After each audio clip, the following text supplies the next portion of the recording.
Rebonjour tout le monde. Bonjour. Dernier créneau. Pour nous, avant-dernier créneau. Ouais.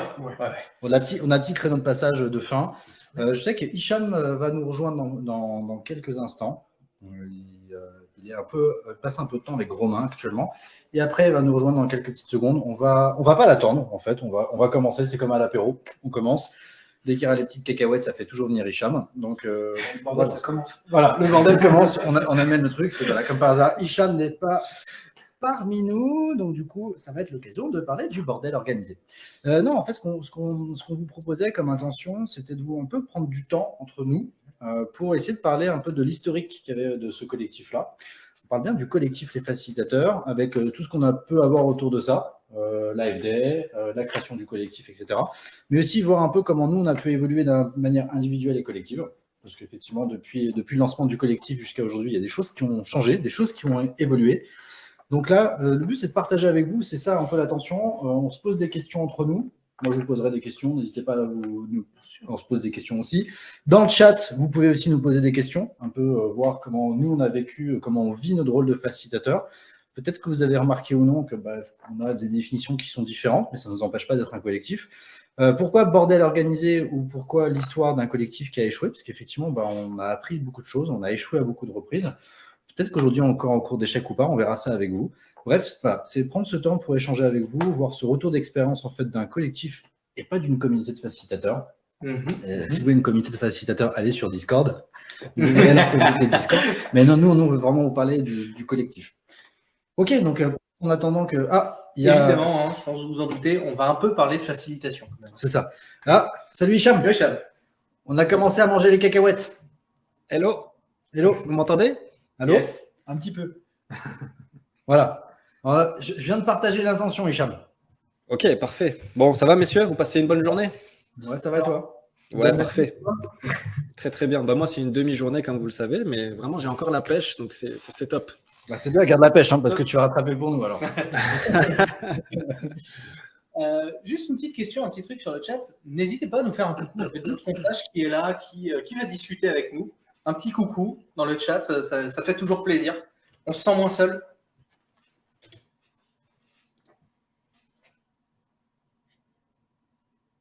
On sait que ça peut mettre du temps à arriver. Ah, voilà, ça arrive. Voilà, coucou de Nantes. Coucou tout le monde. Coucou Nantes. Hello de Lyon. Salut Lyon. Ah, il y a 2 Nantes. Ouais. Les Nantais sont représentés. Ouais. Top.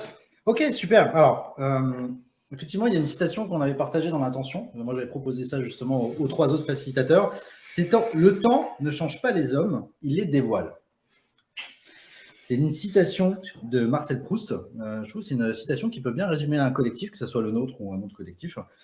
Et du coup, en tant que collectif, on a construit l'AFD, notamment, je pense que c'est un de nos succès, je ne sais pas, mais on va dire que c'est une réalisation majeure. Que c'est la 3e fois qu'on le fait. Voilà, 3e fois qu'on le fait. Soit on est maso, soit ça marche. Est-ce que c'est incompatible? C'est moi, c'est moi. C'est pas incompatible. Et au cours de ces 3 années, voire 4 bientôt, là, c'est pas 4 ans, on a appris pas mal de choses. Du coup, qu'est-ce que vous avez appris, monsieur? Ce que j'ai appris sur le collectif. Un titre individuel sur le collectif. Titre individuel sur le collectif. C'est vachement difficile. Là, comme ça, on va dire que moi, ce que j'ai pu apprendre sur l'individuel et grâce au collectif, évidemment, donc c'est à travers toutes les choses qu'on a créées, etc. Ce que je retiens en tout cas, c'est que sans objectif, les choses sont vachement plus difficiles. Dans le sens où quand on a créé le collectif, on avait une vision des choses. Chacun avait sa vision, chacun avait son contexte. Certains adeptes, certains non. On se quittait tous d'expériences précédentes qu'on avait travaillé ensemble. Et en fait, on a divergé, finalement, normal, puisqu'on est chacun parti plus ou moins de notre côté. Et que ce qui nous a vraiment rassemblés, ce qui nous a permis de refaire quelque chose, de reproduire quelque chose, c'est la FDAI, parce qu'on a eu un objectif tangible, mesurable, on a pu faire quelque chose. Ouais. Donc c'est cet objectif-là qui nous a fédérés et qui m'a aidé, moi, à m'y retrouver aussi personnellement. Okay. Et à pouvoir faire les barrières ou pas, les ponts, ou tout ce qu'on veut, entre le perso, le pro, cette composante-là qui est un peu entre les deux. Donc voilà, pour moi, c'est ça, c'est la nécessité, l'importance, c'est le gain qu'on a à avoir un objectif partagé. Ouais. Je sais pas, Anthony ou Hicham, vous avez des choses, vous avez pu apprendre? à utiliser Streamlabs. C'est déjà pas mal.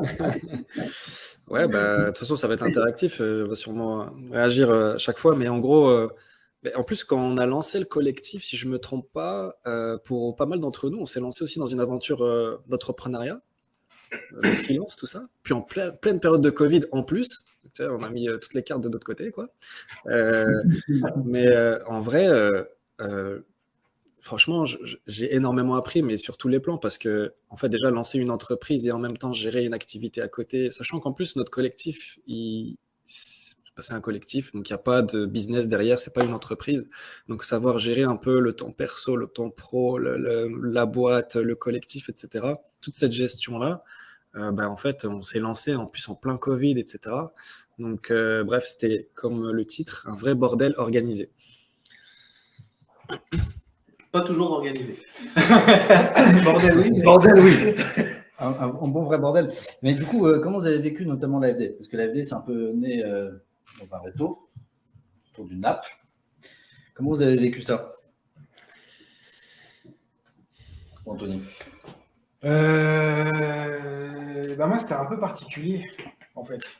Si je devais donner ma vision personnelle de la chose, c'est un peu particulier parce que moi, il y a eu des hauts débats. J'ai fait partie de l'ensemble l'initiative du collectif. On l'a dit, certains se lançaient entre temps. Moi, j'étais encore sur la base. En fait, comment on se connaît, tu te rappelais ça, c'est qu'on bossait tous dans la même boîte. On faisait déjà. Oui, enfin. On avait une fiche de paie qui venait de la même boîte. On plaisante, hein. Et c'est vrai qu'on était donc on faisait des missions de prestation, sans rentrer dans le détail de ce qu'on faisait exactement. Et à côté de ça, à côté de nos missions chez nos clients, on aimait bien se retrouver pour faire des événements. Alors à l'époque, on faisait la sketch night, un événement qui était un peu en mode meet-up sur le sketch meeting. Voilà, on a eu plein de trucs comme ça ensemble. Puis c'est vrai qu'après, on a envie de continuer au-delà de ce qui nous liait, c'était d'ailleurs la boîte. On a gardé ce lien.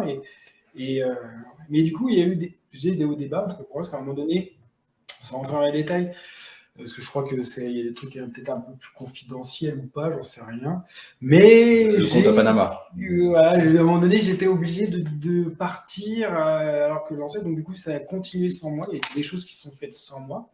Puis à un moment donné, moi, j'ai eu envie de revenir. Et quand je suis revenu, vous aviez déjà lancé l'AFD.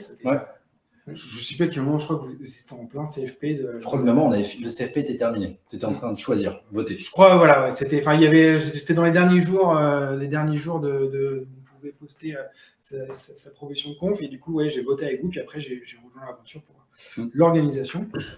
Donc, moi, je rejoins un peu dans ce contexte-là. Et du coup, c'est vrai que c'était le truc qui faisait, c'était le gros sujet du collectif. Je ne sais pas si vous voulez en parler après, les gars, mais en gros, déjà, avant même la FD, on s'est beaucoup cherché. On savait qu'on voulait faire un truc ensemble. On ne savait pas trop quoi. On a lancé des initiatives d'écrire un livre, alimenter des articles. On s'est dit, on va ouvrir une communauté sur Discord ou autre. Attends, Hicham, est-ce qu'on en parle du livre ou pas? C'était un démarrage incroyable. Comment un collectif a échoué? Allez, vas-y. Si vous voulez écrire un bouquin sur la facilitation, comptez pas sur nous. Comptez pas sur nous. Vous mettez 3 facilitateurs dans une pièce pendant un week-end à Deauville pour échanger. Voilà. Et vous faites ça juste la veille de la fermeture de tous les restaurants justement pour le confinement. Voilà. Et du coup, ça donne une belle histoire.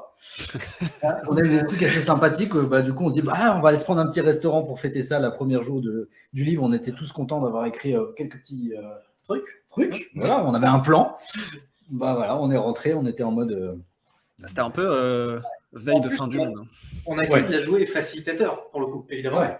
Donc, intelligence de situation, c'était donner un cadre de travail pour l'écriture du livre, parce que facilitateur, on facilite tout. Donc, on se donne un cadre de travail, un objectif. Qu'est-ce qu'on sort à la fin du week-end? On était remonté à bloc.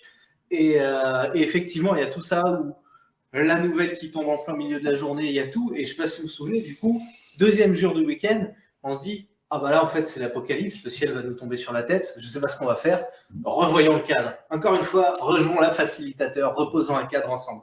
Et là, on s'est dit, et si on travaillait plutôt une offre? Et on a essayé de travailler une offre justement sur la gestion du chaos, sur la gestion du bordel, si on utilise le mot du truc. Et finalement, pareil, on a sorti un truc. Il a même été sur notre site pendant une période. Et puis c'est tout. Ouais. Voilà.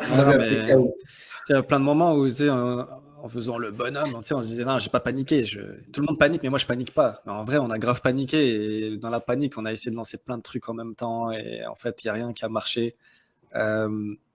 Donc ouais, c'est un peu ça l'histoire au début. On l'a lancé dans un moment, c'était pas forcément favorable.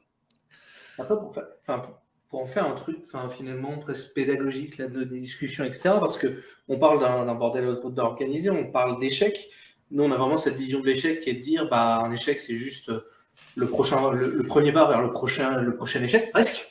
Tiens, Yohan, toi qui as moins eu l'occasion de t'exprimer, peut-être parce que tu as un parallèle, une idée, un truc, un apprentissage qu'on peut avoir en fait de ce week-end qui a été raté, de ce début d'AFD, de ces rebonds sur la partie peut-être facilitation ou autre. Alors sur la partie, quand s'il y avait un confinement, on retirait de l'argent avant. C'est dur de retirer de l'argent, voilà, mais bon, je pense qu'on n'en aura pas. Non, en étant plus sérieux sur la partie échec, effectivement, je pense qu'on voit bien qu'il ne suffit pas d'avoir, je sors de la conférence pour l'intention, il ne suffit pas d'avoir qu'une intention pour réussir à faire quelque chose. Il faut être sûr que l'intention soit bien claire et que derrière, on arrive à passer vraiment à l'action et que l'action soit aussi accompagnée. Je pense qu'on aurait eu quelqu'un qui nous aurait poussé sur le cadre. Ça aurait été plus facile. Là, on était 3. On ne savait pas exactement ce qu'on voulait faire. On voulait faire un livre, mais c'est flou. Ça reste flou. On a réussi à poser des choses. On pensait que ça aurait été clair. On a amené plein de bouquins, on avait fait un énorme mur avec plein de sommaires, de détailler comment on pouvait le faire. Et en termes d'apprentissage, je pense que même si on a envie de faire quelque chose entre nous, de temps en temps, c'est de se poser en mode extérieur pour qu'on puisse tout simplement avancer. Et c'est vrai que là, on parle de bordel organisé. On s'est retrouvé en tant que collectif à un peu courir un peu à droite et à gauche. Je pense que le contexte ne nous a pas aidé. Le fait comme disait Hicham, on était à l'époque que 3. Anthony, tu étais sorti à ce moment-là, mais tu étais revenu plus tard. En étant entrepreneur dans un contexte qui était un peu difficile, plus dans un contexte effectivement de collectif, moi j'ai beaucoup appris en tout cas, notamment sur comment l'AFD c'était génial. Ça. Par contre, ça n'empêche pas qu'effectivement, on se pose aujourd'hui même la question, pour être honnête, c'est comment on gère nos business individuels avec les facilitateurs. C'est là que c'est pas toujours évident de coordonner tout ça parce que chacun n'a pas les mêmes intentions. Voilà. Alors, on a des. Je vais les regarder. Ouais, Marc arrive, on a des bruits chez nous. Voilà. Il n'y a pas de panique. C'est vrai pour continuer, on s'est beaucoup cherché. On a passé pas mal de temps à discuter de ce qu'on voulait faire derrière et tout ce qu'on. Est-ce qu'il y avait du business dedans aussi, un peu la question? Est-ce que ça allait attirer du business ou pas? Ou est-ce que c'était aussi. Est-ce que c'était pas juste l'AFD, le collectif? Ouais. On s'est beaucoup questionné dessus. Rien n'est figé. Le collectif continue d'évoluer. On reste dans ce bordel organisé de toute façon. Je ne pense pas qu'on en sortira un jour. Je pense qu'on a envie d'en sortir de toute façon. En tout cas, on sait que ça évolue. Il y a des choses qui évoluent. Même l'AFD, on a réussi à rationaliser beaucoup de choses, etc. Ça reste quand même beaucoup de travail, mais effectivement, on se pose toujours ces questions-là. On voit bien qu'on a toujours un t-shirt bleu qui résume bien les facilitateurs. Donc voilà, c'est toutes ces questions-là qui se posent. Je ne sais pas si vous, dans le chat, vous avez des questions. Est-ce que vous faites partie d'un collectif aussi? Est-ce qu'il y a des choses que vous avez vécues en tant que collectif qui ressemblent un petit peu à ce qu'on peut vivre? En fait, ce que vous avez eu aussi, là on parle aussi Covid, tout ça, est-ce que vous aussi, ça vous a changé quelque chose peut-être dans vos façons de voir, dans vos façons d'agir? Parce que nous, ça nous a complètement changé notre vision des facilitateurs. Et puis même, en fait, après, ça a eu des impacts individuels dont on pourrait parler. Mais est-ce que vous aussi, ça vous a, à ce moment-là, vous avez eu un moment comme ça où vous pouvez encore le raconter et dire « Ah merde, j'ai vraiment appris un truc à ce moment-là ». Est-ce que vous avez ça? N'hésitez pas à mettre en commentaire, évidemment. Oui, bien sûr. Ouais, en attendant, en gros, moi, j'ai pas mal appris à renoncer aussi, parce que, encore une fois, c'est l'équilibre entre travailler pour le collectif qui, entre guillemets, rapporte pas directement, nous rapporte pas directement quoi que ce soit, et l'autre côté, on a un travail, et le collectif, c'est pas notre entreprise, on génère pas de business, et donc, le côté renoncer, c'est le côté, en fait, apprendre à juste réserver le temps qu'il faut pour que ça tienne mais en même temps, se mettre d'accord tous ensemble sur l'effort et la participation de chacun. C'est vrai que c'était un sujet de notre côté, ça, quand il y avait des moments où effectivement il y en a qui donnaient plus que d'autres. Ouais, je sais pas, comment vous l'avez vécu, vous, ça? Alors, justement, ce qui pourrait être intéressant, j'aimerais essayer de raccrocher à une autre question derrière qu'on pourrait se poser, c'est est-ce que nous, à titre individuel et à titre du collectif, comment on a évolué dans notre pratique au sens très large de la facilitation? À la limite, je veux bien Ça prendre peut être lié. la parole. Ouais, vas-y, Marc. Alors, en fait, moi, je vais parler largement, c'est-à-dire, je ne vais pas reparler du Covid, du début, du machin, du bordel organisé, tout ça. Alors, ce que je propose, c'est vraiment de parler de facilitation, pour le coup.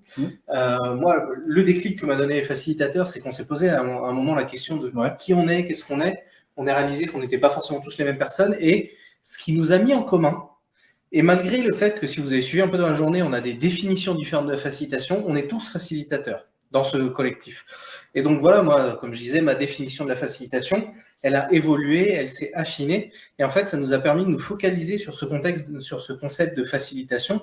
Et c'est grâce à ça qu'aujourd'hui, je pense que je suis capable d'essayer d'en parler, de donner mon point de vue dessus, et de dire, pour moi, la facilitation, c'est faciliter l'atteinte d'un objectif. Donc, on va porter un cadre, on va faire un cadre. On travaille encore, même au niveau business avec Yoann, on travaille encore très régulièrement ensemble.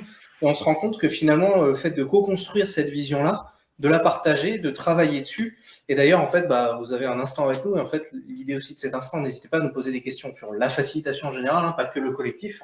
Le collectif, finalement, on s'appelle les facilitateurs. On ne s'appelle pas le collectif. On n'est pas là non plus pour vous parler que de ça. Donc voilà, moi, ça a eu cet impact-là de me demander ce que je faisais, dans le fond, clairement, ce que je souhaitais faire de ma carrière. Le collectif m'a aidé en fait dans cette dimension-là, et je pense avoir aidé à l'inverse et avoir apporté ma pierre à l'édifice au collectif justement grâce à cette vision de la facilitation, grâce à cette pratique de la facilitation, et grâce au fait que du coup aujourd'hui je me vends facilitateur chez mes clients, pour des ateliers, pour des trucs, et je peux le dire sans rougir, avec des connaissances, et voilà, donc ça a été du donnant-donnant, même si ça a fluctué, même si ça a machin. Moi, je pense qu'en tant que personne et professionnellement, j'ai grandi grâce à, ne serait-ce que le nom, les facilitateurs. En fait, rien que ça a déjà influé sur ma personne. Oui, mais pareil, ça a eu beaucoup d'impact aussi sur ce que je faisais tous les jours. Parce que, évidemment, grâce aux gens qu'on a continué à voir, grâce aux idées, ça m'a permis aussi de continuer à évoluer et de renforcer, renforcer ma posture de facilitateur, même des fois aussi de l'affirmer, parce que des fois je facilitais sans dire que j'étais facilitateur quand j'étais plus jeune, et là maintenant, des fois parce que je gonflerais la voix en disant oui, je suis facilitateur, et j'en suis fier, et c'est vrai que de faire partie d'un collectif comme les facilitateurs, ça aide aussi à justement gonfler la poitrine et dire je suis facilitateur, je fais partie du collectif des facilitateurs. Et toi, Hicham, comment ça a évolué la facilitation chez toi? Ouais, pas mal, un peu comme vous quand même. Bon, moi, comme pas mal d'entre nous, je viens quand même du monde de l'agilité à la base. Et c'est sûr que déjà à l'époque, je pratiquais sans forcément y mettre les bons mots et sans en être conscient. Et en fait, en travaillant ensemble et en créant ce collectif-là, je l'ai rendu un peu plus conscient. Le côté rôle en fait de facilitateur et la facilitation en tant que pratique. Et c'est sûr qu'aujourd'hui, en évoluant vers un rôle plus de coach, etc., c'est un vrai atout pour moi d'avoir cette casquette supplémentaire et en le faisant de manière plus consciente, en posant vraiment le cadre explicitement, en disant je suis facilitateur maintenant, et c'est ça. Donc j'ai énormément appris, grandi autour de cette question-là, et aujourd'hui je suis capable aussi de me vendre pleinement en tant que facilitateur et plus juste en tant que coach. Yes. Et du coup, si on continue toujours dans cette question-là, les apprentissages qui nous ont menés, donc le collectif versus l'individuel et l'individuel, parce qu'on voit que ça nous a aidé, le collectif aussi, l'AFD, le fait de rencontrer des facilitateurs, des facilitatrices de tout horizon, que ce soit à l'AFD, même pour préparer la Facilitation Day. Ça a l'air bête, mais le côté préparation était énorme par rapport en fait, au temps passé. C'est plusieurs semaines de travail. en consécutif, c'est quand même colossal. Donc, ça nous apprend aussi à connaître d'autres choses, tester de nouveaux outils, de nouvelles approches pédagogiques, andragogiques, bref, tout ce qu'on veut. Et du coup, qu'est-ce que nous, tous les quatre, qu'est-ce qu'on pourrait donner comme conseil, qu'est-ce qu'on pourrait partager comme astuce auprès du live là? On a une question en fait. Moi, je propose qu'on réponde direct à la question parce qu'en plus, ça va bien dans le sens. À partir de quel moment vous êtes présenté en tant que facilitateur et plus la casquette précédente? Qu'est-ce qui a motivé ce changement? Alors, je réponds pour moi. Je vous laisse après la parole. C'est comme... voilà. En gros, moi, je suis passé. J'ai commencé à me décrire comme facilitateur parce que j'avais la volonté de l'être. Je vais être franc, au début, quand j'ai commencé à me décrire comme facilitateur, j'avais pas encore les connaissances que j'ai aujourd'hui. J'avais pas encore ce que j'ai aujourd'hui. Je le disais. En fait, je me vendais comme ça. Je fais partie de ceux qui sont passés à leur compte au moment du Covid, tout ça. Et en fait, je voulais vendre ces casquettes-là, je voulais vendre cette approche-là parce que pour moi, un facilitateur, et là, du coup, c'est encore une vision du rôle et j'aime bien partager ça, c'est s'adresse à toute organisation, à tout. Et c'est-à-dire qu'on n'arrive pas en organisation en disant je viens vous installer la disquette agile, je viens vous envoyer le processus Lean, je viens vous envoyer le truc. C'est des outils qu'on peut utiliser, qui sont intéressants, que je ne renie pas. Mais surtout, en fait, si on arrive à un endroit où, si je vais dire un gros mot pour les agilistes, on va dire qui croient fort, si j'arrive dans un endroit où on me dit ici c'est un gros cycle en V, on fait des effets tunnels et ça nous va, on va dans telle direction, machin, on veut pas du test and learn, facilitateur, en fait, ça ne me dérange pas. Je peux travailler avec eux et je peux essayer d'aller au mieux. Donc, voilà, moi, je me suis présenté en tant que facilitateur dès l'instant où j'ai voulu le devenir. Et c'est plus ça que l'inverse. Et ce qui a motivé ce changement, c'est de proposer ma propre offre de facilitation plutôt que d'être vendu par une autre boîte. Je sais pas trop, je me suis pas dit. J'ai pas. Si la question c'est d'être précis, j'en ai pas, mais c'est plusieurs déclics, on va dire ça comme ça, où à un moment donné, tu vas à une conf, tu dis bah tiens, le gars il parle de facilitation, mais c'est ce que je fais. Alors que du coup, tu te rends compte que tu en faisais sans le savoir. C'est le collectif, comme on l'a déjà dit, c'est voilà, c'est plein de choses qui, à un moment donné, je me suis dit, je suis pas seulement consultant, coach agile, Scrum Master, je suis facilitateur. Et après, effectivement, comme dit Marc, on a différents outils qui nous permettent d'intervenir, d'accompagner et finalement de faire de la facilitation. Et toi, Mr. Hicham? Johan, tu vas pas t'en sortir comme ça, on veut ton avis aussi. Ouais, donne le tien. En fait, le truc, c'est que j'ai l'impression aussi qu'on a pas mal de billets. Moi, tu sais, c'est des réflexions que j'ai tout le temps. On a pas mal de billets avec notre expérience, notre parcours. Moi, je viens de l'agilité, du consulting, etc., etc. Donc, j'ai énormément de billets de croyances. Mais en vérité, si je regarde les choses vraiment très factuellement, et après, ça n'engage que moi, c'est mon avis. Pour le coup, je trouve que, parce que tout à l'heure, on parlait de est-ce que la facilitation et la facilitation graphique, est-ce que c'est pas une mode, etc. Je trouve que pour le coup, quand on regarde vraiment, on prend du recul, l'agilité, je trouve que c'est quand même une mode.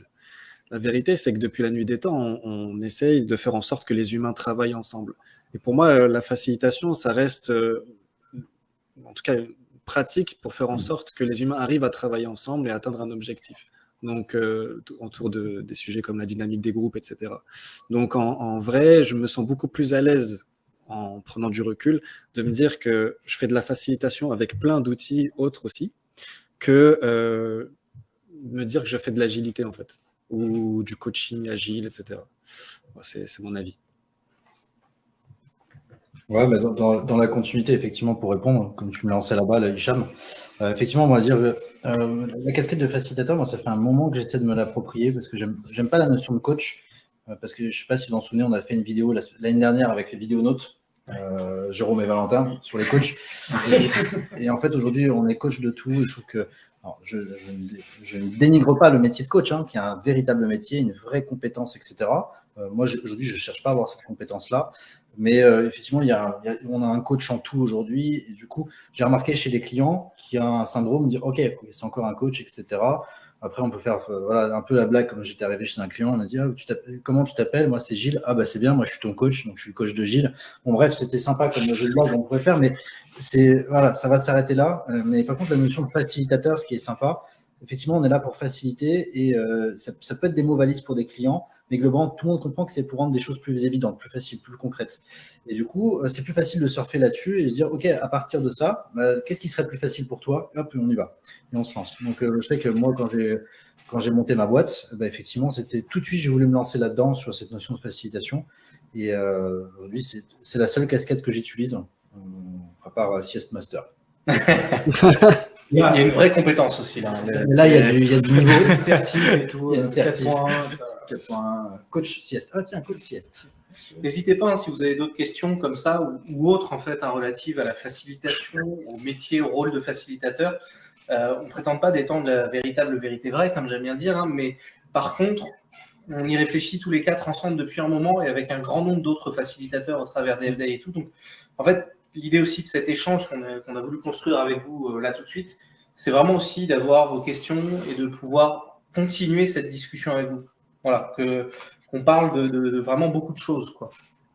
Effectivement, la coach, c'est comme réunion, c'est difficilement digeste pour les représentations. Ouais, voilà. Après, voilà, c'est pas pour dénigrer, chacun il voit ce qu'il en veut sur le coaching. Au contraire, c'est des très beaux métiers. C'est pas pour dénigrer ni la personne, ni le rôle, ni la fonction.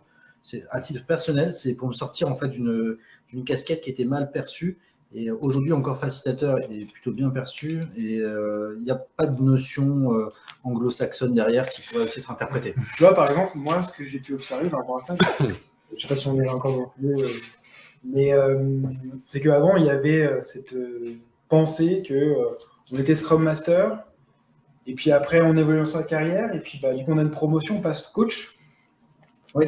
Et du coup, ça a un peu changé maintenant parce qu'il y a aussi les coachs pro qui disent mais nous, on n'est pas coach agile. Donc, du coup, maintenant, il y a coach agile versus coach pro.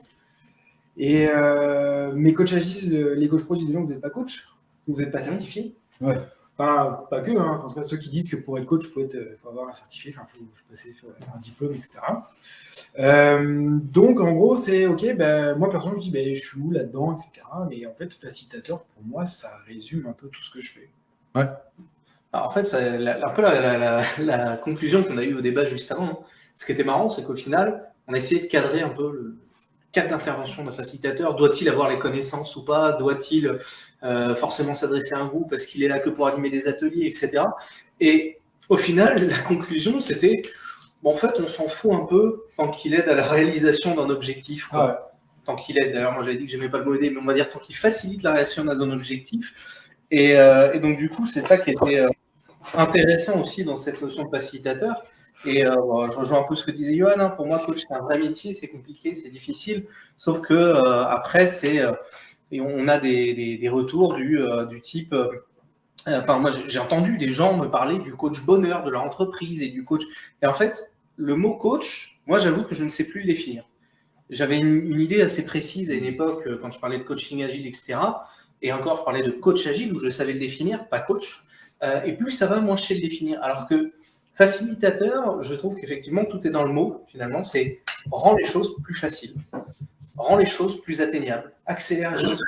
Voilà, c'est plutôt intéressant dans ce sens-là. Et c'est pour ça que moi, j'aime bien cette casquette-là. Et je trouve qu'en plus de ça, elle ouvre aussi des possibilités énormes. Dans le sens où coach agile, on est quand même basé sur l'agilité. Coach perso, on est basé sur le perso. Coach pro, on est basé... Enfin voilà, on a... Et c'est très bien d'avoir ces casquettes parce que ça nécessite des vraies compétences ciblées derrière. Alors que je trouve qu'avec facilitateur, finalement, je peux aussi bien aller dans une entreprise et faire un suivi d'équipe sur le long terme pour les aider à atteindre un objectif d'équipe, quelles que soient les techniques mises en place. Et le lendemain, voire en même temps, je vais aller faciliter une formation et un séminaire dans des trucs très différents. Et c'est pour ça que moi, je trouve que facilitateur aussi, c'est une ouverture qui est ultra intéressante et très enrichissante. Donc pareil, hein, si aujourd'hui vous ne voyez pas cette casquette ou si ça vous intéresse, moi c'est le truc que je peux vous dire, c'est que depuis que je m'y intéresse vraiment, évidemment, c'est aussi une vraie expertise pointue et tout, depuis que je m'y intéresse vraiment et que j'essaye, et en fait, ça ouvre beaucoup de portes, ça ouvre beaucoup de possibilités. On parlait même dans certaines de nos comptes de manager facilitateur. Est-ce qu'un manager peut être facilitateur? Ça aussi, c'est assez intéressant. Donc voilà, c'est ça qui est riche, c'est que facilitateur, c'est en train de naître. On peut aussi participer à la définition de ce mot ou de ce poste si on a le poste en entreprise. Donc, voilà. Et, Yes, question très intéressante, effectivement. Enfin, pas une question, une remarque très intéressante, effectivement, sur la notion de facilitation, de facilitateur, qu'on soit en intelligence collective ou non, effectivement. Je sais qu'à titre personnel, je me définis bien en tant que facilitateur en intelligence collective, mais ça peut faire peur. Ça peut faire peur sur plein de choses, parce que voilà, les clients peuvent comprendre encore des interprétations. J'ai remarqué, justement, des facilitateurs m'ont aidé à comprendre à titre individuel que plus on était simple, plus c'était facile de se vendre et d'expliquer ce qu'on peut faire. Donc c'est pour ça que moi j'ai retiré toute notion de facilitation, etc. Peut-être facilitation organisationnelle, parce que certains clients aiment bien au niveau codir, etc. Mais stop, ça s'arrête là à ce niveau-là pour moi. C'est là que c'est vrai que les facilitateurs, bon, c'est tout bête, il y avait un nom de domaine qui était disponible, on l'a réservé. Dommage pour vous. Dommage pour vous. Donc si vous voulez la vendre, n'hésitez pas à nous mettre votre numéro de carte bleue directement dans le chat. On pourra comme ça vous le léguer. Non, mais sérieusement, voilà, c'était d'un point de vue individuel, c'était l'apprentissage qu'on a pu emmener, notamment avec l'AFD, avec l'organisation entre nous. Après, sur le perso, hein, en étant sur monter son propre business, ça clarifiait beaucoup d'intentions, etc. Mais je rejoins. Je rejoins, et en fait, je vais me rajouter un truc parce que je trouve que ça complète ce que je disais juste avant sur le côté facilitateur, c'est très ouvert, etc. Ça ne veut pas dire qu'en fait, dire je suis facilitateur, ça va faire que demain je peux intervenir partout, tout faire, que je suis bon partout. Il y a toujours, mais en fait, par rapport à votre appétence, par rapport à votre façon de faire, c'est un petit peu ce qu'on se disait tout à l'heure avec Nicolas, c'est si ça marche en fait, au moins on sait ce qu'on est en train de faire, on est en train de faciliter l'atteinte d'un objectif.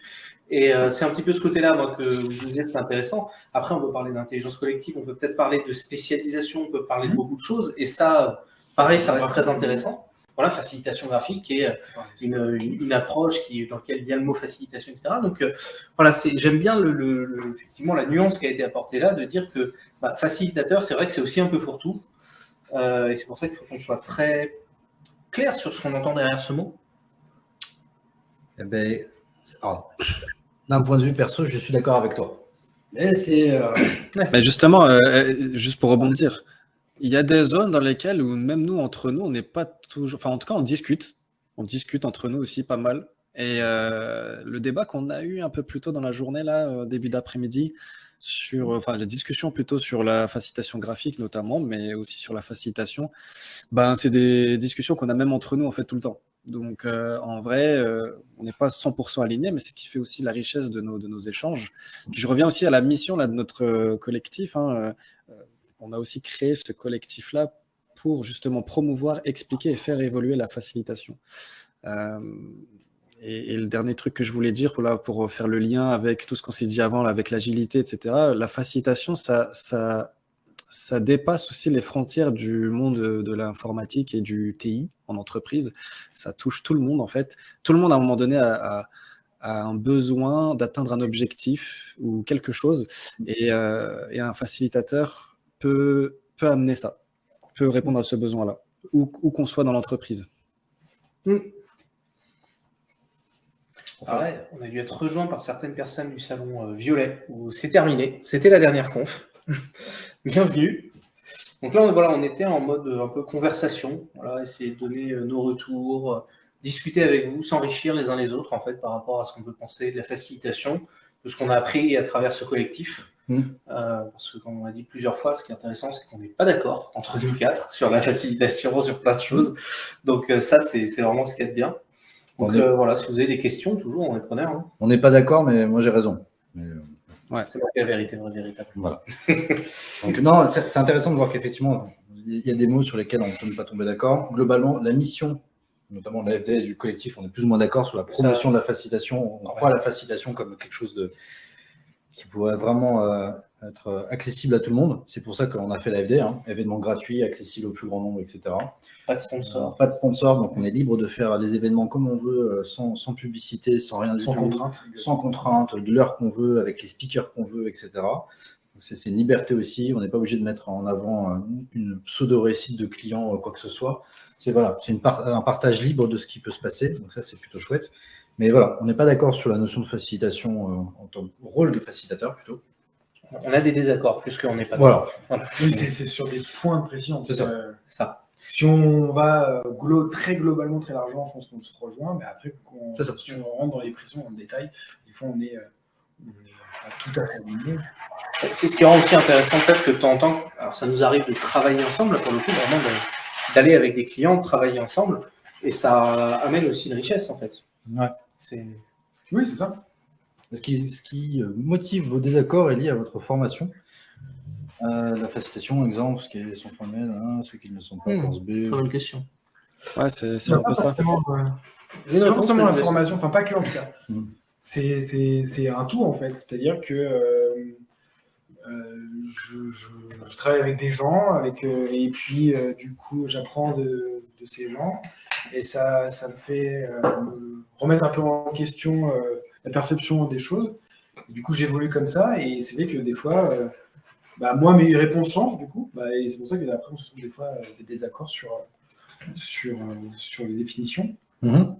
Je dirais même aussi des différences de personnalité, perception, en fait, tout simplement, c'est que on apprend de manière différente, on réfléchit de manière différente. Donc des choses où moi, comme je l'ai dit à un moment sur ma conf, j'aime bien apprendre en me posant toujours la question du pourquoi je fais ça, pourquoi. Et je dis pas que les autres c'est pas le cas, mais on se les pose peut-être pas sur les mêmes problématiques, sur les mêmes choses. On arrive à des conclusions différentes. Donc c'est là où on dit c'est plus des désaccords finalement qu'un désaccord global, parce que on vit des choses différentes, on a des échecs différents, et c'est ça qui nous rend riches aussi. Et justement, parce qu'il y a la deuxième partie de cette question, et moi j'aurais envie de vous poser la question, c'est est-ce que vous avez suivi une formation sur la facilitation? Non. Moi non.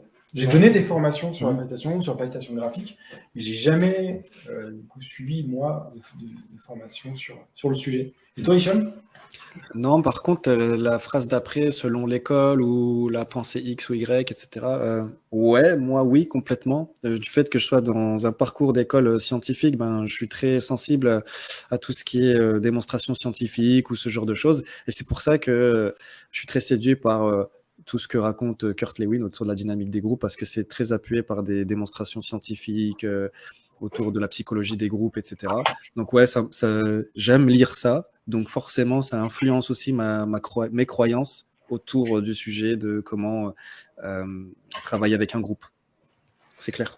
Ouais. Mais justement, pour accrocher à cette histoire de collectif, parce que c'était quand même l'intention de départ, je sais que ça dérive, mais c'est toujours lié.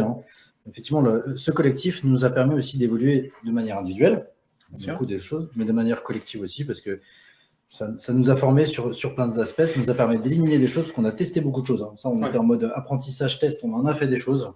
On a testé plein de choses pendant le confinement, hors le confinement. On a fait pas mal d'événements dans les entreprises. En intervention chez les entreprises, sans casquette, avec une casquette. Bref, on a fait plein de choses là-dessus. Et là, ça nous a appris. Je pense que ça nous a affûté. Moi, je sais qu'en 4 ans, j'ai jamais été aussi affûté que d'un point de vue apprentissage que ces 4 dernières années. Et je sais que je ne vis pas. Si je revenais 7 ans auparavant, 4 ans auparavant, je ne serais pas le même. C'est sûr. Différent. En plus, ce qui est très intéressant, c'est que justement, en fait, on parle de ces désaccords, etc. C'est ce qui est encore plus. En fait, on amène chacun, donc, comme je disais, nos expériences, nos échecs. Et je trouve que le collectif, on avait travaillé ensemble dans une même entreprise juste avant, et c'était chouette. On s'entendait bien, on construisait des trucs. Mais j'ai jamais autant grandi que depuis que ce collectif, on est chacun de notre côté. En fait, parce qu'on amène vraiment des expériences très différentes. Et ça, c'était vraiment chouette aussi. Et pour rebondir sur ce que tu disais, donc. Voilà, donc la partie théorique de ce qu'est la formation. Donc au final, s'obstiner à la définition ne sert pas à grand-chose. En fait, chacun doit porter sa définition, y croire, être convaincu. C'est ça qui est important. C'est-à-dire que ta définition n'est pas moins bonne que la nôtre ou meilleure, ou peu importe. La challenger est toujours intéressante. Challenger sa compréhension, surtout, chacun des mots, décortiquer ce qui se passe. Mais il n'y a pas une bonne ou une mauvaise définition. Clairement, surtout pas sur un truc qui est autant en construction, finalement, des constructions que la facilitation. Donc... Mais après, on pourrait se poser la question d'une manière très philosophique. Le fait de ne pas définir sa définition, est-ce que c'est pas de la définir? Oula. Oh là là. Et c'est le soir, là, quand même. Oh là là. Si quelqu'un veut faire un sketch note Le collectif, c'est bon. Il faut faire une citation, quoi. Alors, on va afficher parce que ça nous fait plaisir, ça nous fait du bien, ces commentaires. Savoir qu'il y a des gens qui ont pu vraiment tirer beaucoup de choses de cette journée. Voilà, ça fait juste très très plaisir. Donc merci pour les commentaires, merci pour ces retours. Ça donne du baume au cœur, ça donne envie de recommencer. Voilà. Ah ouais, ça c'est sûr que ça peut aider. Et on reparle, ce dont on parlait juste avant d'appétence. Voilà, moi c'est ce que je disais, enfin pareil, hein, comme Hicham, hein, des études plutôt scientifiques. Et c'est vrai que ma vision de la facilitation va souvent être de créer un impact très mesurable ou au moins observable. C'est le côté physique, observable. Voilà. Donc c'est pour ça, et effectivement, on peut trouver des forces chez tout le monde en fait dans ce truc-là, puisqu'en fait c'est vraiment. Alors, je ne sais pas si vous avez déjà entendu parler de l'économie de la connaissance, hein, qui était présentée à une époque par Idriss Aberkan. Je ne vais pas épiloguer sur la personne, chacun peut avoir son avis. Je sais qu'il est controversé, donc raison de plus pour ne pas avoir d'avis. Mais en revanche, ce qu'il dit sur l'économie de la connaissance est très intéressant et je trouve que ça, c'est assez vrai. Le fait que tu arrives avec une connaissance A et moi une connaissance B, on peut faire une connaissance AB à nous deux et même produire une nouvelle connaissance C. Et moi, c'est beaucoup comme ça que j'apprends. Et avec les facilitateurs, on a vraiment ce côté-là, je trouve. Ouais. Alors, il y a une question qui est intéressante. Alors, je mets de côté la partie définition, mais il y a une partie de question qui parle, enfin, la remarque, c'est en même temps, pour faire connaître la facilitation en tant que profession, il faudrait passer par là. Alors, ce qui est intéressant dans la profession de facilitateur, de facilitatrice, c'est reconnu de plus en plus comme une vraie profession. Il suffit de regarder ce qui se passe à l'ONU, il suffit de regarder ce qui peut se passer notamment sur des pratiques à l'ADEME. Dans beaucoup d'entreprises, notamment qu'on a pu accompagner, pas accompagner, on peut le voir dans Pôle emploi, on peut le voir à la CNAM, on peut le voir à l'assurance maladie. Il y a plein d'entreprises, de services publics et d'associations qui vont utiliser des facilitateurs. Et c'est limite plus reconnu que des professions de coach, parce qu'effectivement, le but est partagé. Après, la façon de le faire est peut-être différente, mais c'est un métier qui commence à être de plus en plus reconnu, au même titre qu'un potentiellement un médiateur, etc. Donc ça commence à être reconnu. Pas suffisamment, ça pourrait être quelque chose qui pourrait être amené dès l'école. Je suis pleinement d'accord que ce serait une force, je sais pas, faire une fois par mois ou 2 heures par mois pour apprendre à faire de la facilitation. Ça serait génial pour les écoles, mais aujourd'hui on apprend que collaborer c'est tricher à l'école. Voilà. De toute façon, il y aura un sujet sur la formation à l'école, voilà. Je pense. Mais du coup, effectivement, la facilitation pourrait être un vrai métier qui pourrait être partagé et appris à l'école. C'est reconnu chez Pôle emploi ou pas encore? Je sais pas. Mais en fait, il y a. En plus, alors pour le coup, il y a un truc qui m'intéresse moi aussi dans cette phrase, c'est il ne faut pas s'obstiner sur une définition précise, mais pour faire reconnaître la facilitation en tant que profession, il faut passer par là. Je ne sais pas s'il faut passer par une définition précise de ce qu'est la facilitation, ou s'il faut passer par une définition des gains de la facilitation, des attentes de la facilitation. Voilà, c'est peut-être plus ça. C'est un peu comme si on disait, il n'y a pas de définition, si je prends un métier, par exemple, développeur informatique, il n'y a pas une définition précise, il n'y a pas 2 développeurs informatiques qui se définissent de la même manière, qui font les mêmes technologies, qui ont les mêmes ambitions, et pourtant, on reconnaît un développeur parce qu'on sait qu'il est là pour produire quelque chose, il est là pour produire un produit informatique. Bah là, c'est un petit peu la même chose. Si on arrive déjà à se mettre d'accord sur le fait que le facilitateur, il est là pour produire quelque chose, et sa production, c'est faciliter l'atteinte d'un objectif, aider sur l'intelligence collective, ce genre de choses. Voilà, c'est peut-être plus ça en fait qu'il faudrait même pour réussir à définir et en faire un métier pérenne, c'est que ça devienne une évidence pour tout le monde de ce que fait un facilitateur, quoi. Effectivement, sur les cases, en fait, c'est ce qui rend compliqué la cour. C'est pour ça qu'en fait, c'est le facilitateur ou la facilitatrice n'est pas forcément un métier, ça peut être un rôle au sein de l'organisation. C'est-à-dire qu'on peut on peut faire de la facilitation en ayant un métier différent ou un titre différent dans une organisation. On voit l'année dernière, on a eu par exemple la CASDEN qui était venue faire justement une interview avec nous. Ils sont tous autre chose dans l'entreprise, mais en échange, ils donnent quelques jours par mois, justement, pour avoir cette posture de facilitation. L'entreprise leur laisse du temps pour monter en compétences, pour se faire des événements entre eux, etc. Mais par contre, ce sont des facilitateurs qui vont venir animer, justement, participer, faciliter des temps collectifs pour faire en sorte derrière d'obtenir leur objectif. Donc, c'est tout à fait possible. Exemple, même sur cette Facilitation Day, Nicolas Chériot, Laurent Romani, tous deux coachs, et alors Nicolas Chériot, je crois qu'il fait du produit, mais je ne sais pas exactement quel est son rôle, mais les deux se décrivent facilitateurs, ils ont un rôle de facilitateur, ils ont une posture de facilitateur, et pourtant ils ont des métiers différents. Ouais.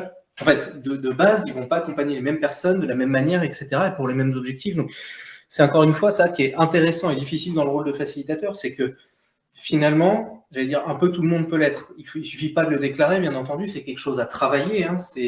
Je reprends l'exemple de l'interview, ce qu'a dit ce matin même en interview Jean-Claude Laroche, qui disait il y a une vraie expertise pour réussir à créer ce qu'il faut pour qu'un groupe réussisse. Et donc, du coup, ça change pas. Il y a une expertise d'être facilitateur. Maintenant, est-ce que cette expertise, on a le droit de l'avoir, qu'on soit Scrum Master, PO, coach, chef de projet, manager, directeur? Bah, pourquoi pas, en fait, on peut l'avoir, cette expertise. C'est toujours une corde à son arc. De toute façon, on commence à approcher tout doucement. On va bientôt faire la dernière pause, qu'on doit mettre à jour 2-3 éléments. Après, on vous recontactera. Il y a peut-être des dernières questions. Par contre, il y a un petit conseil que moi j'aimerais vous partager, si vous êtes d'accord, c'est si vous avez l'occasion de monter un collectif, faites-le. Ouais. C'est même si vous échouez, et au contraire, échouer. Avec des personnes de confiance et que vous appréciez, parce que sinon ça peut vraiment vite éclater. Voilà. En fait, c'est lancez-vous. Enfin, il ne faut pas avoir peur des jeux. Je pense au contraire, si vous ne savez pas, il y a un truc qui cloche. Ouais. C'est ça. Vous avez de la chance. C'est ça. Mais un collectif, c'est effectivement, voilà. Renseignez-vous entre si vous lancez sur le collectif versus communauté. Il y a des choses qui sont différentes. Mais voilà, c'est intéressant, il y a beaucoup d'apprentissage. Le temps n'est pas le même, l'apport n'est pas le même, tout est différent. Donc, mais bon, c'est une belle expérience. Et je sais que de notre côté, moi je l'ai vu, effectivement, on a pu échouer beaucoup de choses sur le cadre qui est entre nous, sur l'approche qu'on a entre nous, sur effectivement ce qu'on attend entre nous, le côté qu'est-ce que j'attends moi individuellement du groupe, ou qu'est-ce que le groupe attend de moi, ou qu'est-ce que j'attends individuellement. Bref, il y a plein de choses sur lesquelles on pourrait, je pense, mieux s'organiser. D'où le nom de bordel organisé. Je ne sais pas si vous avez d'autres choses. En fait, moi j'ai envie de dire effectivement qu'il faut se lancer. Il faut se lancer bien, qu'il ne faut pas hésiter à... En fait, nous, vraiment, on a eu des réunions où à un moment, on se disait, mais cette réunion, on l'a déjà eu il y a 2 mois, en fait. Des réunions où on remettait tout à plat et à chaque fois, on se disait, mais ça, on a déjà fait 1000 fois, les gars. Et c'est pas grave, en fait, on a continué à le faire et on a fini par trouver un format qui était déjà bien meilleur que le précédent, puis meilleur que le précédent. Et ça, c'est très chouette. Et j'ai envie de dire, en fait, que... Alors, je pense pas que ce soit le cas, parce que c'est vraiment pas la direction vers laquelle on va, même si le collectif, si on arrêtait demain, en bonne intelligence, en se disant, les gars, c'était cool le temps que ça a duré, etc. C'est pas une défaite pour autant, c'est pas un échec pour autant, c'était une réussite bourrée de petits échecs, et c'est une réussite globale qui s'est arrêtée à un moment. Donc voilà, si vous avez même peur de ce côté engagement sur les collectifs et tout, dites-vous que c'est vous qui définissez vos règles de collectif, et que ça, c'est hyper important en fait. Ce qu'on n'a jamais fait. On n'a jamais réussi à faire. Voilà, ce qu'on n'a jamais réussi à faire, parce que c'est justement ça qu'on a fait à peu près 40 fois. Mais... On a tout fait. On a fait des contrats sur 50 pages, avec des alinéas sur 10 paragraphes. On a fait des contrats à une ligne. Il n'y a rien qui a fonctionné. Ouais. Voilà. Il n'y a rien qui a fonctionné. Pour moi, ce qui a été le meilleur, c'est d'avoir un objectif commun. Voilà. Déjà, rien que ça. C'est ça. Parce qu'à chaque fois, c'est vrai qu'on se pose des questions sur notre cadre, sur comment on fonctionne ensemble et tout. Tu parlais d'engagement aussi. Voilà, ça a été aussi un sujet. Mais par contre... là, aujourd'hui, l'AFD, moi, je mettrais ça plus du côté réussite que échec, personnellement. Vous êtes là pour le prouver, donc merci encore à tous. Donc oui, voilà, c'est effectivement, on galère pas mal des fois à avoir un cadre qui nous permet de travailler efficacement ensemble, mais on y arrive quand même. On échoue, on apprend, et après, on arrive quand même à des réussites. Super. Hicham, est-ce que tu veux conclure? Yes. C'est avant tout une aventure humaine, ce qu'on vit ensemble et qu'on continue à vivre là. Après, je suis d'accord avec tout ce que vous avez dit. Il faut se lancer, il ne faut pas avoir peur d'échouer. Il faut dire aussi que nous, on a passé avant d'avoir ce collectif-là officiellement, on a passé beaucoup de temps à travailler ensemble déjà. Donc on se connaissait déjà. On a travaillé, je sais pas, peut-être 1 an ou 2 dans la même boîte en étant vraiment collègues et en allant travailler chez des clients ensemble, etc. Donc c'est sûr qu'on s'est déjà testé, etc. Puis on a travaillé avec d'autres collègues et pour le coup, ils sont pas dans le collectif. Ce qui fait que le fait qu'on se soit réunis, qu'on a fait le collectif tous les 4, c'est que déjà, il y avait quand même une base dans laquelle on s'entendait et on arrivait à travailler ensemble. Donc, c'est sûr que ça facilite, mais malgré ça, on rencontre encore beaucoup d'échecs. Et en vrai, moi, j'aime ça. Ça alimente notre aventure humaine, encore une fois. Et... En tout cas, merci à vous 3, les gars. Ça fait vraiment plaisir de bosser avec vous. Moi, entre-temps, je suis allé au Québec. C'est moins facile de travailler ensemble avec ce décalage horaire. Quand moi je me lève vers 7h chez vous, c'est déjà au début d'après-midi, mais on arrive quand même à trouver des moments où on peut passer soit à travailler en asynchrone, soit en synchrone dans certains créneaux. Je suis désolé, je voulais te laisser conclure, mais dites-vous surtout qu'il y a un truc con, c'est que on parle d'échecs, on parle de trucs, et depuis tu as parlé du fait que tu as été au Québec, qu'avant on était dans la même entreprise, etc. Et en fait, dites-vous que de temps en temps, même les échecs vont aussi être inhérents à de l'environnemental. et qu'un truc qui marche un moment marchera pas la fois d'après, ou au contraire, de temps en temps, il faut s'obstiner un peu parce que l'environnement va changer aussi. Et c'est pour ça que j'aime bien que tu aies parlé de ce côté environnement où tu es parti, où on était dans la même boîte et tout.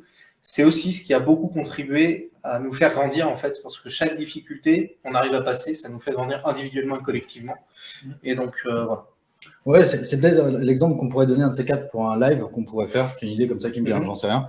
C'est partager comment on s'est organisé avec les outils, etc. Parce qu'effectivement, on est plutôt bien organisé. Mais ça aussi, quand je vois la première FD où on était avec du bricolage. Ça fait rire là-bas. Oh, c'était déjà très petit en vrai. Oui, mais c'était avec, il y avait quand même un peu de bricolage que là maintenant. Pour moi, c'est pas du bricolage que là maintenant. Oui, non, mais vraiment, on a progressé. Ça marche très bien. On a progressé. On a d'autres choses qui fonctionnent, d'autres choses qui fonctionnent toujours pas. Bon, ça va changer, mais ça peut être un vrai retour d'expérience sur comment on a organisé tout ça. Oui, ça serait peut-être à faire. Ouais. Comme ça. Ça vous intéresserait un petit truc comme ça sur ce qui fonctionne, la façon dont on a organisé la journée, les outils, les échecs, les réussites? N'oubliez pas de mettre un petit pouce et un petit like. Non, mais pour savoir si ça peut intéresser, si on doit le faire ou pas. Pour les notifications. Hein. Ouais, n'hésitez pas. Le temps est cher. Hein. Pourquoi pas. Effectivement, on le fait s'il y a un intérêt. Hein. Ouais, voilà. Comme on est un peu des fainéants rigoureux. Bah, en vrai, on a le Discord fait pour ça. En vrai, si vous voulez proposer n'importe quelle idée, en vrai, écrivez-nous sur le Discord et nous, on prend toutes les idées. Hein. C'est ça. Alors, ça, c'est intéressant. Perso, le souci, c'est que vous utilisez des outils qu'on ne peut pas toujours utiliser. C'est-à-dire, parce que tout ce qu'on utilise, à part un outil, tout est gratuit.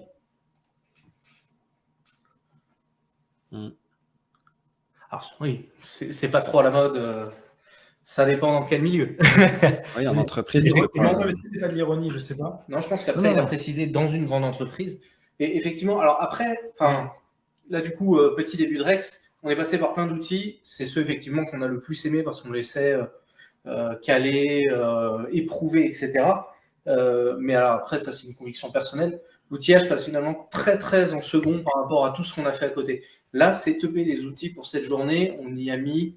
Allez, c'était 10% du temps de l'orga, pour moi, pas plus, en fait.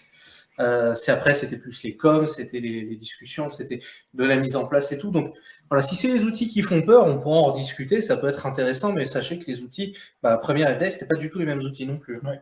Donc, voilà, sachez que ça, c'est des choses qui se règlent. Hein, si un jour vous avez besoin d'en parler, il n'y a pas de souci. C'est pas que forcément les outils pour l'AFD, hein. C'est comment on synchronise entre nous, etc. Et il y a plein de choses à faire. Oui, c'est vrai. Alors, ce matin, on était sur LinkedIn. Hein. Bon, LinkedIn n'a pas tenu très longtemps. Non, mais bien sûr, après, il y a des histoires de politique d'entreprise, il y a tout un tas de choses. Ce qui compte, en fait, c'est surtout, comme je disais, le fond, l'outillage, on peut trouver des choses, mais... Est-ce que, messieurs, ça vous va si je vous laisse conclure? De toute façon, on part en pause, là. On revient dans très, très peu de temps, parce qu'effectivement, c'est la fin. Et du coup, on aimerait bien que vous soyez là pour la fin. À 17h. Tout à fait. Je vous laisse pour le mot de la fin. Je dis juste un mot, c'est merci à tous pour votre confiance. Merci d'être là chaque année aussi nombreux. Le Discord est là pour communiquer avec nous tous les jours, donc n'hésitez pas. Et je vous laisse le mot de la fin, messieurs. C'est pas encore le mot de la fin. C'est pas la fin. On se retrouve à 17h. On a encore des choses à vous partager, notamment sur la suite des événements, sur ce qui va se passer, sur le Discord si vous voulez y rester, sur tous ces trucs-là. Donc ça va pas être long, promis. On ne vous prend pas beaucoup de temps. Promis, je vais essayer de pas trop parler. Et on a une vidéo à la fin. Et une petite vidéo. C'est ça. Voilà. Donc restez connectés, partez pas encore, il reste encore des choses à voir. C'est ça. Mais pas trop long.